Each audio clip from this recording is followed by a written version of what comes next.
ঘটনার পুনরাবৃত্তি। অমানসিক অত্যাচারে সমীক্ষিত তন্ময় গাঙ্গুলির মস্তিষ্ক স্বীকৃতি। আর আমার ভাগ দ্রৌপদীর উপর সামরিক অত্যাচার। কিন্তু কারা সেই জানোয়ার? পাতালের অন্ধকারে লুকিয়ে থাকলেও আমার হাত থেকে ওদের রেহাই নেই।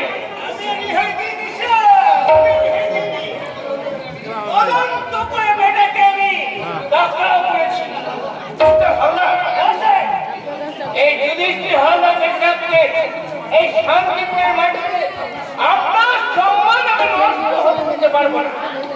তাই তন্ময় গাঙ্গুলি হাত মারবেন আর তার বোনের ইজ্জত ধরার তারিখে বেটা কর্ণকে আমি পাকড়াও করে দেব। ওটাই সেই কর্ণ।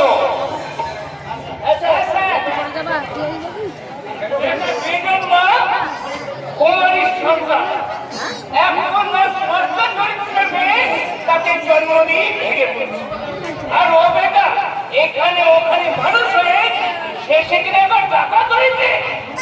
আজ ফোন কাল ধর্ষণ এসব করেই চলেছে। সেই জানে না যে তুই খোঁজ যদি বলে তুই আসল সরকার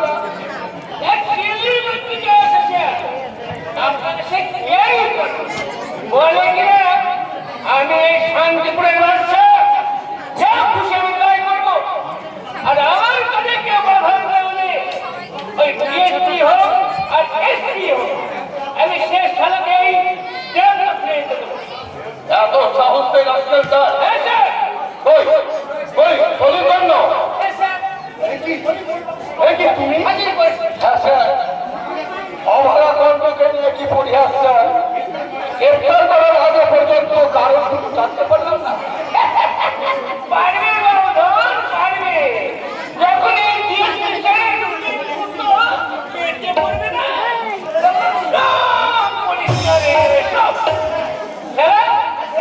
এই বেটাকে আমরা বসতে দেই। দাঁড়ান মিস্টার হালদার। কাল সকালে আমি কোর্টে চালান করবো। মিস্টার হালদার দাঁড়ান। আমার মনে হচ্ছে কোথায় যেন একটা ভুল হয়ে গেছে। অর্থাৎ ভুলবশত একজনের অপরাধ আর একজনের উপর। কি যে করছেন? আজ প্রায় 16 বছর আমি এই শান্তিপুরের মাটিতে চাকরি করছি। ওই অপরাধের মুখ দেখলে আমি সব মনের কথা বলে দিতে পারি। তাছাড়া আমি এটা নিজের চোখে দেখেছি। এই কর্ণই তন্ময় গাঙ্গুলিকে উন্মাদ করেছে। এই কর্ণই ওই ওর বোনটাকে বলাৎকার করেছে। এই মিস্টার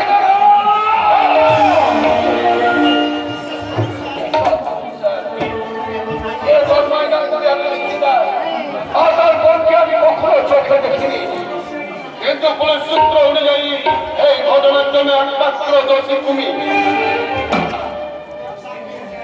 আর এই সাক্ষী মিস্টার হালদার।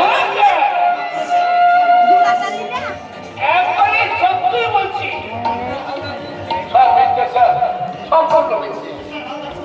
মিস্টার হালদার ঘুষকে আসল অপরাধীকে মুক্তি দিয়ে সে আমার অপরাধ সাজিয়েছে।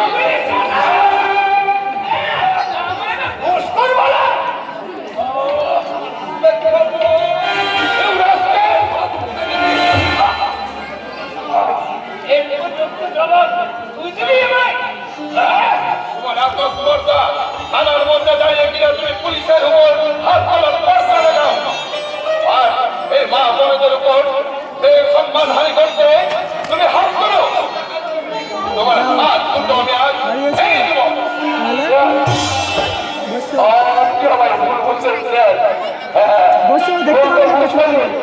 আপনারা যে সবাই সমাজ থেকে অপরাধীদের নির্মূল করার উদ্দেশ্যে আপনি আমায় অপরাধী সাজিয়েছেন, তাই তো এই গরিব কণ্ঠকে প্রকৃত অপরাধী সাজিয়েছে। সবার মাঝে আপনারা একজন নতুন নাটক তৈরি করেছেন। জন্ম নৈতিক জঘন্য অপরাধের মধ্যে তার মধ্যে কোনো নীতি কথা মানায় না। ডিএসপি স্যার, আমার ভিত্তিতে কলঙ্কের সাজা দিতে আমাকে আমি গুলি করে মারুন, ফাঁসিতে চড়িয়ে দিন, তবু আমি কোনো প্রতিবাদ করবো না। কিন্তু আমার জন্মের কলঙ্ক নিয়ে যে পরিবার করবে সে ভগবান হলেও তাকে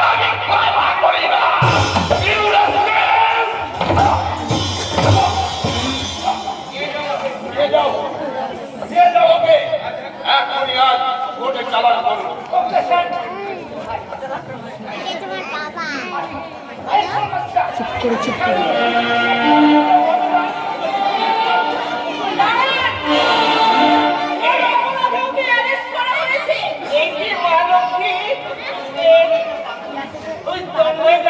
পাগল করা আর তার মনকে বলাৎকার করার অপরাধ। মিথ্যা কথা। না না না, তুই বাড়ি যাও তোরা। বাবা তুমি কেমন করে এই কথা বিশ্বাস করলে বাবা? যে ভদ্রলোক এখন তোমার মেয়ের সম্মান রক্ষা করেছিলেন, এই বুঝি তার প্রতিদান? তুই ছেলে মানুষ করিস না, তুই বাড়ি যা। হ্যাঁ যাবো, তবে তার আগে আমি ওকে মুক্ত করে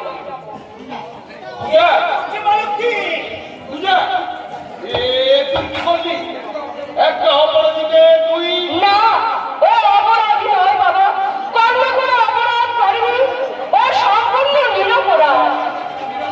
অন্য যদি নিরাপরাধ হয় তার কথাই প্রমাণিত হবে। আমাদের ডিউটি ওকে কোর্টে চালান করা। সে ভাই ওকে নিয়ে যাও। Okay sir.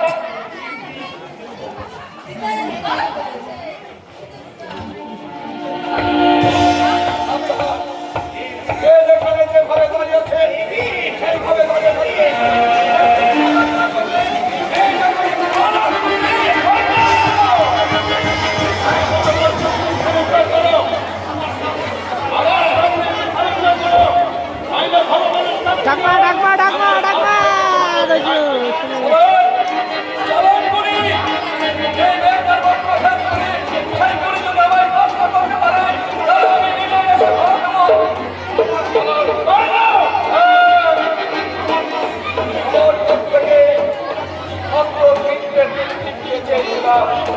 এর মধ্যে যদি না অপরাধীকে খুঁজে বের করতে পারি তাহলে নিজের আপনার হাতে আমি সারেন্ডার করবো। এসো এসো ব্যবসা, আমি নিরাপদ স্থানে না পৌঁছানো পর্যন্ত তোমার কোনো রেহাই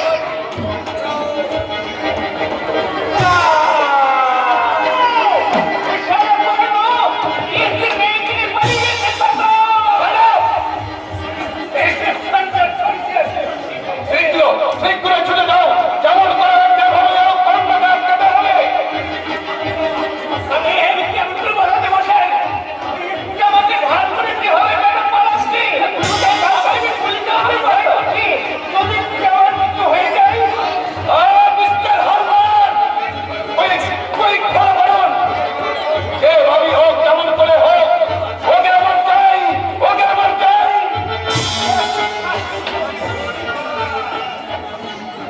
কি হলো রে খেলা? আমার চালটা উল্টে গেল। আরে সব কিস্তি মারার আগে ওই সালাই কিস্তি মেরে পালিয়ে গেল। কি সমস্যা? ওইটা পর্যন্ত পারতে যাও। পালিয়ে চার মেয়েকে নিয়ে পালিয়েছে। তারই মাথা ব্যথা মারুন। আমার সাথে ভয় করছে কি জানিস ছাড়া? ওই শালার পর্ণ যদি আমার প্রতিশোধ নিতে আমাকে অপরাধ করে। পুলিশ হয়ে আমার ভয় পাচ্ছে। আরে মরার জন্য কে ভয় পাচ্ছিস? আমি এরকম মরণে হাজারটা বার মরতে পারি। কি হয়েছে জানিস খেলা? আমি দেখে শুরু করতে পারি।